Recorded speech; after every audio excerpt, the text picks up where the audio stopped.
श्री राम दोस्तों, राधे राधे। तो मैं आपके लिए धनतेरस की एक वीडियो लेके हाजिर हूँ, जिसको मैं आपको बताऊंगी कि आप धनतेरस में तो बहुत सी चीज़ें खरीद के लाते हैं, जैसे झाड़ू है, धनिया, हल्दी, बर्तन और नमक। तो इनमें से जो ख़ास चीज़ होती है वो है झाड़ू। झाड़ू जो है माता लक्ष्मी का प्रतीक माना जाता है और जिसकी पूजा हमें बहुत ही विधि विधान से करनी चाहिए। इसकी पूजा करने से माता लक्ष्मी बहुत ही प्रसन्न होती हैं और आपके घर में माता दौड़ी दौड़ी चली आती हैं और माता लक्ष्मी के पीछे पीछे भगवान कुबेर और धन्वंतरी को भी आना पड़ता है। तो इसलिए आप इस धनतेरस में जो झाड़ू धनतेरस को खरीद के लाते हैं, तो उसकी आप जानिए किस तरह आपको उसकी पूजा और अर्चना करनी है, जिससे आप पे माता लक्ष्मी की कृपा हो और आप करोड़पति जल्द ही बन जाएं। तो दोस्तों, धनतेरस के दिन तो सभी लोग झाड़ू खरीद कर लाते हैं। देखिए, इस तरह नारियल की झाड़ू आती है और इस तरह की फूल झाड़ू भी खरीद सकते हैं, या आप इनमें से एक झाड़ू भी खरीदना चाहें तो एक भी खरीद सकते हैं। आपको इनमें से एक झाड़ू खरीदना है और हो सके तो आप सीक वाली झाड़ू अवश्य खरीदें, और अगर चाहें तो एक झाड़ू उसके साथ नारियल की भी खरीद सकते हैं। तो इस तरह झाड़ू कहाँ हम लोग धनतेरस के दिन खरीद के लाते हैं। झाड़ू को जो भी हो लक्ष्मी जी का स्वरूप माना जाता है, इसलिए दिवाली पर झाड़ू खरीदी जाती है। कुछ लोग धनतेरस के दिन झाड़ू की पूजा करते हैं तो कुछ लोग बड़ी दीपावली के दिन पूजा करते हैं। तो देखिए, हमें इस तरह से जो घास की बनी हुई झाड़ू आती है वो लेके आनी है, और आज कल इस तरह की प्लास्टिक की झाड़ू जिसमें ये फिर प्लास्टिक के बने होते हैं, तो वो वाली हमें नहीं लेनी है। इसका हैंडल प्लास्टिक का हो कोई बात नहीं, लेकिन झाड़ू हमें घास की लेके आनी है या सीक वाली लेके आनी है। हम लोग सबसे पहले जब पूजन करेंगे तो सबसे पहले हम आसन पर झाड़ू रखेंगे, इसके बाद शुद्धिकरण कर लेंगे। तो देखिए, इस तरह से जल के छींटे। तो सबसे पहले हम एक लाल कलर का कपड़ा जो साफ हो उसे हम बिछा लेंगे, फिर उसके ऊपर हम झाड़ू को रख देंगे और उसके बाद उस पे जल से शुद्धिकरण करेंगे जल के छींटे डालकर।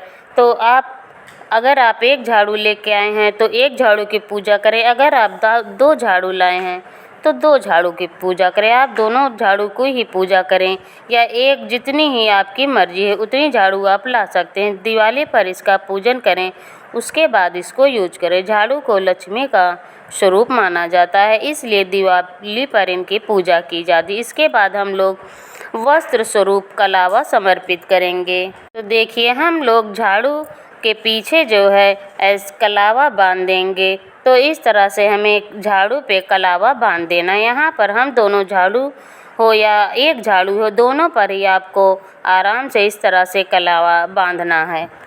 जब आप झाड़ू को पूजन करेंगे तो उस समय आप मन ही मन जय माँ लक्ष्मी का उच्चारण करते रहें।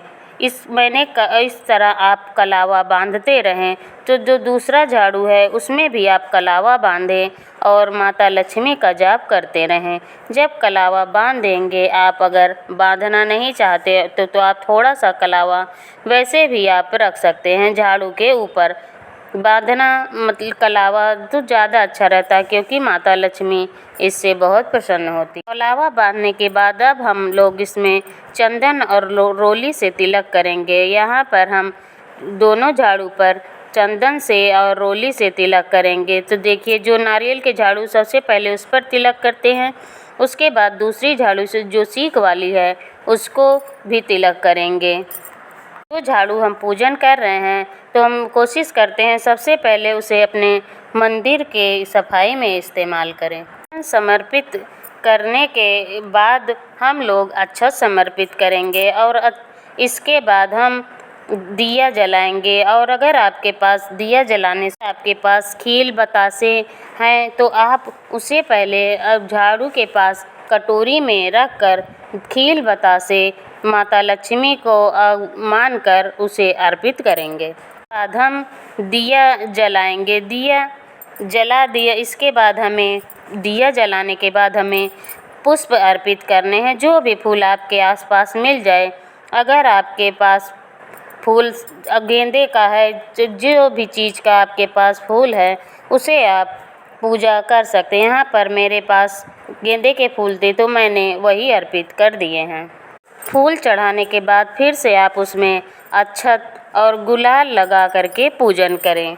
जिस तरह दोस्तों हम आम पूजा करते हैं कि पहले चंदन लगाते हैं, अक्षत चढ़ाते हैं, रोली चढ़ाते हैं, उसके बाद हम पुष्प चढ़ाते हैं, तो हमें बस उसी तरह ही पूजन करनी है। अर्पित करने के बाद हम भोग समर्पित करेंगे। भोग में हमने बताया है आपको कि खील बतासा जो आया रहता है हमें वही अर्पित करना है। किसी कटोरी में रख कर आप झाड़ू के पास समर्पित कर दीजिए। उसके बाद हमें झाड़ू के पास एक लोटे में जल भरकर समर्पित करना है और माता लक्ष्मी आपकी जो आपने दिया जलाया है उससे आपको झाड़ू की आरती करनी है। महालक्ष्मी जय महालक्ष्मी बोलकर आपको माता का स्वरूप मानकर इस झाड़ू की आरती उतारनी है और उसके बाद हाथ जोड़कर नमस्कार करना है। तो दोस्तों इस तरह से हमारा पूजन पूर्ण हो जाएगा। जो झाड़ू को लेकर हम आए हैं उसके बाद उसको हम इस्तेमाल कर सकते हैं। तो बताया गया है कि धनतेरस के दिन झाड़ू का पूजन करते हैं और कुछ लोग बड़ी दिवाली के दिन पूजन करते हैं। तो सभी लोग धनतेरस के दिन झाड़ू खरीद के लाते हैं। इस तरह धनतेरस पर आप भी झाड़ू खरीद कर अपने घर लाएं और झाड़ू का पूजन अवश्य करें, जिससे आप माता लक्ष्मी की कृपा प्राप्त हो और आपका जीवन सुखमय हो। तो अगर आपको ये वीडियो पसंद आई हो तो वीडियो को लाइक करें, चैनल को सब्सक्राइब करें और शेयर करना बिल्कुल भी ना भूलें। धन्यवाद।